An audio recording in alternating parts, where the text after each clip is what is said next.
Este é o primeiro de uma sequência de vídeos em que trataremos do problema de estimação recursiva. Então, o objetivo com este vídeo é introduzir o problema, introduzir um pouco de nomenclatura e mais ou menos dar o cenário geral que procuraremos seguir em vídeos subsequentes no desenvolvimento, ou melhor, na apresentação de algum dos algoritmos recursivos que veremos.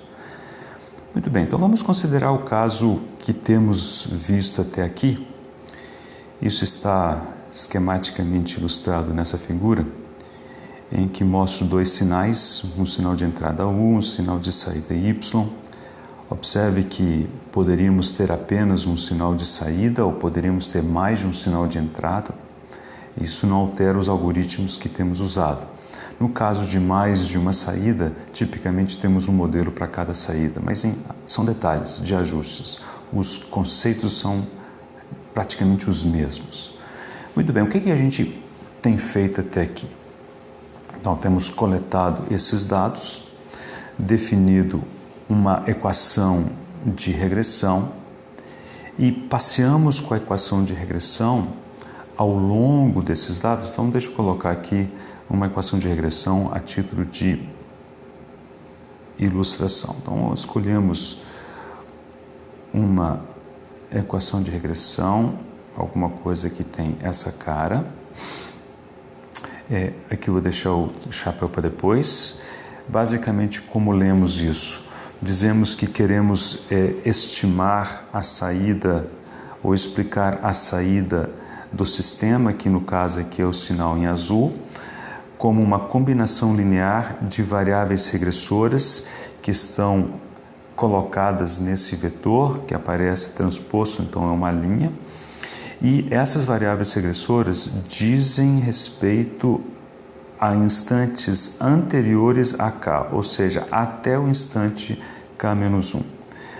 Tomamos essas variáveis regressoras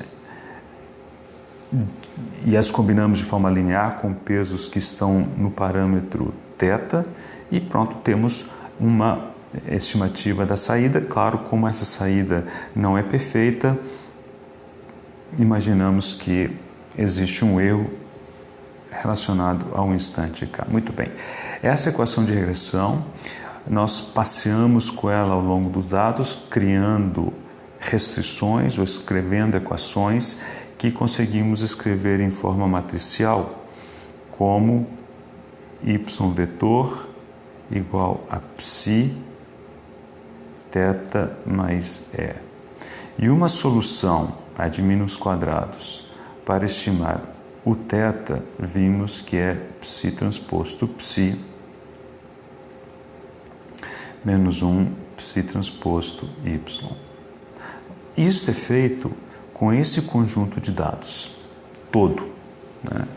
E isso chamamos de um estimador em batelada. Ele pega o conjunto de dados de uma vez, constrói a matriz psi definida pela equação de regressão e, tendo construído isso e o vetor y, então, faz essa conta e resolvemos o problema de estimação do vetor de parâmetros θ. Muito bem. Então, imaginemos que façamos isso nesse instante em que terminaram os dados e temos, portanto, o vetor θ. Aí, mede-se, por exemplo, mais um sinal de saída e um valor do sinal de entrada. Aí a pergunta que se faz é, se eu quiser introduzir o efeito dessas novas medições no vetor de parâmetros, o que eu faço? Bom, um procedimento óbvio é voltar a repetir o que acabamos de fazer, né? Só que agora incluindo os novos dados. Então, voltamos a resolver o problema em batelada. Todo mundo sente que isso talvez seja matar uma formiga com um tiro de canhão, porque nós vamos ter que voltar a fazer toda essa montagem, incluir uma linha nessa matriz, um elemento nesse y, voltarmos a inverter essa matriz. Talvez não seja necessário. De fato, não é necessário. Uma possibilidade é a partir dessa estimativa θMQ, fazemos um ajuste a essa estimativa apenas para levar em conta essas novas medições.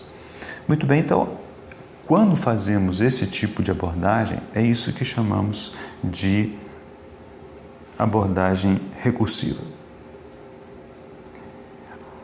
E a ideia é estimarmos o vetor de parâmetros θ na medida em que os dados se tornam disponíveis. Então, vai chegando o dado, resolvemos o problema recursivo, daqui a pouco recebemos outro. Basicamente, temos uma iteração por tempo de amostragem e a cada tempo de amostragem temos um novo vetor θ, que inclui a informação que acabou de chegar.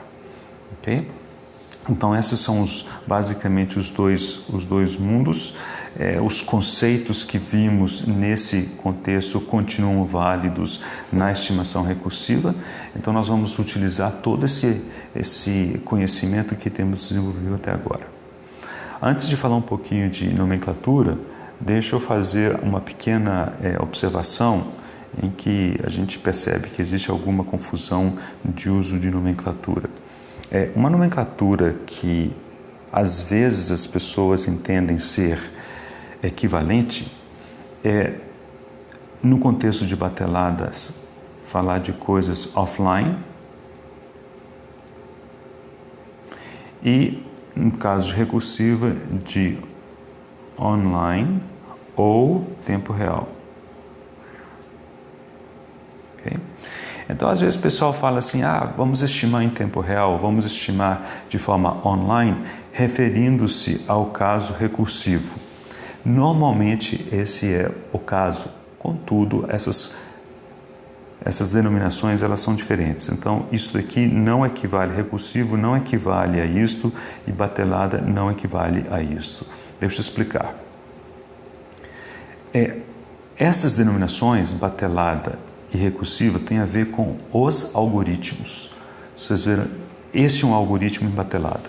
Veremos o equivalente a ele na sua forma recursiva. Então, ele tem uma cara um pouquinho diferente, mas ele faz as mesmas contas, de uma maneira completamente diferente. Muito bem, mas estas denominações têm a ver com o tempo, o relógio em que a gente faz. É possível resolver isso aqui em tempo real. Se a minha capacidade de fazer essa conta for suficientemente rápida comparado ao tempo de amostragem, eu posso resolver isso aqui em tempo real. Né? Da mesma forma como eu posso resolver problemas recursivos offline, que é o que nós vamos fazer nos exemplos.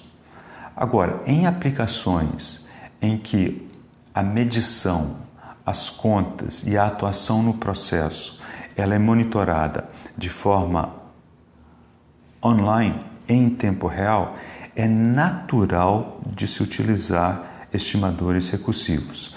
Mas isso não significa que essas denominações sejam idênticas ou sequer equivalentes. Okay? Muito bem, então deixa eu mencionar algumas coisas do ponto de vista de nomenclatura e também em termos de motivação. Do ponto de vista da motivação, há pelo menos duas situações em que será super interessante utilizarmos algoritmos recursivos. Um deles é quando imaginamos que o processo esteja mudando ou possa mudar, seja por uma falha, seja por um desgaste. E a ideia é mantermos o fluxo de dados chegando ao modelo e adaptarmos o modelo em função dos novos dados. Observando o modelo, temos alguma ideia do que possa estar acontecendo com o processo. Né? Então, essa é uma situação em que os algoritmos recursivos são interessantes. Então, vou escrever alguma coisa aqui do tipo monitoração de processos. Okay? Essa monitoração tipicamente é feita em tempo real e, portanto, é natural utilizarmos algoritmos recursivos.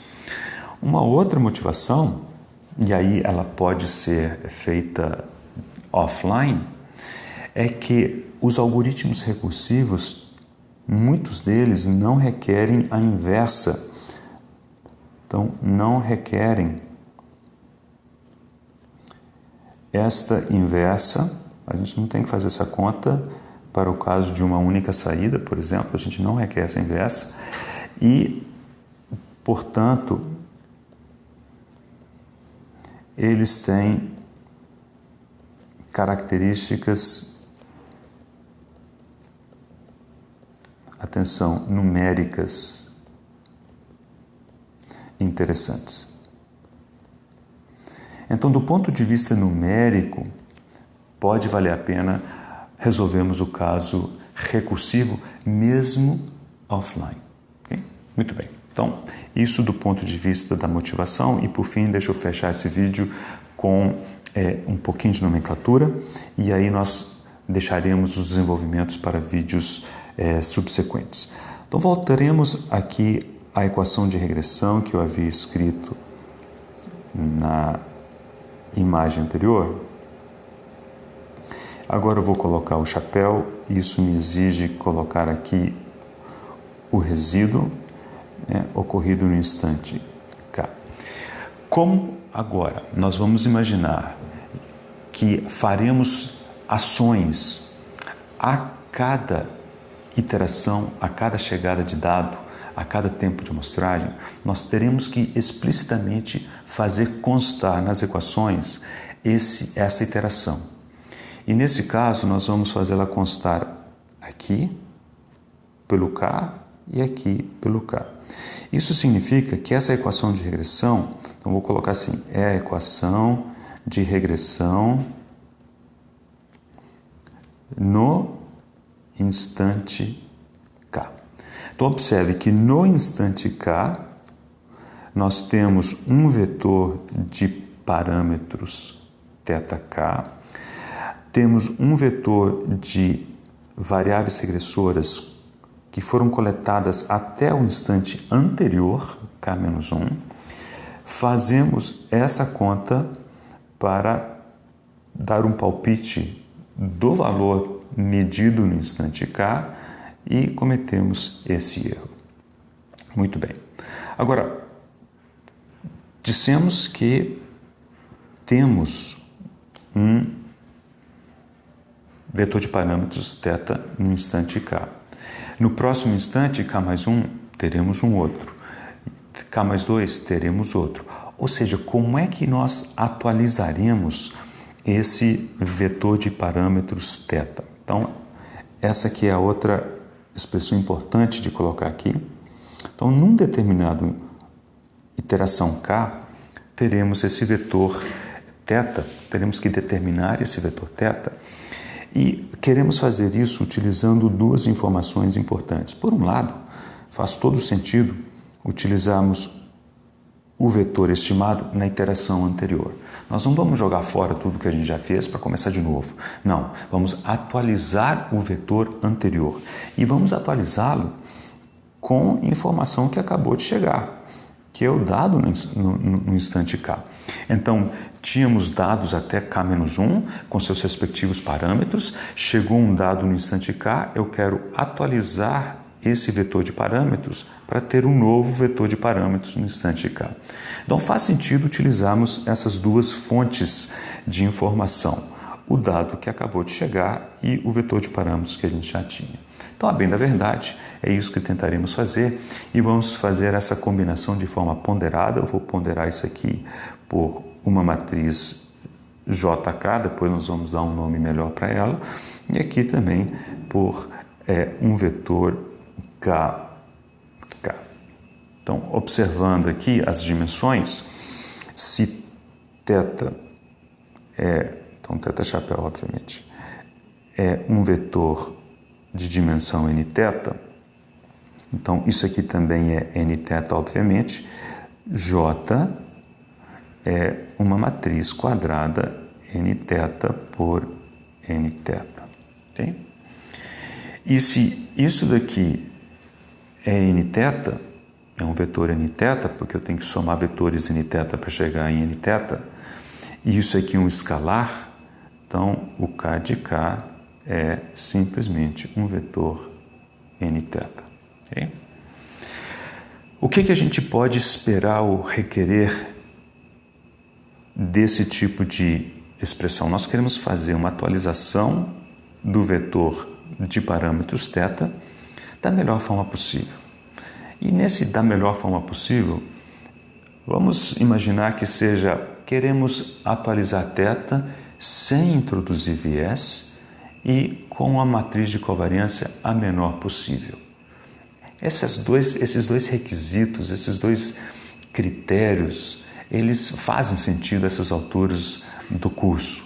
Então nós utilizaremos essas duas informações, ou melhor, esses dois alvos, para desenvolvermos algoritmos recursivos que, entre outras equações, terão uma equação que tem essa aparência, que é a equação que efetivamente atualiza o vetor de parâmetros θ.